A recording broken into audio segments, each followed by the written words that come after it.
Adult seals are large and strong.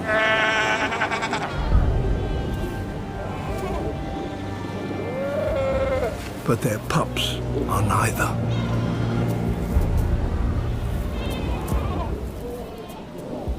The youngsters are closely guarded by their mothers. The hyena, however, knows to be patient. Sooner or later, seal mothers must return to the ocean to cool off.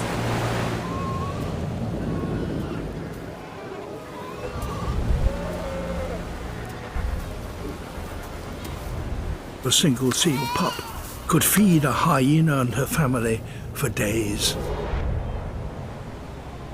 But finding food is only half the battle.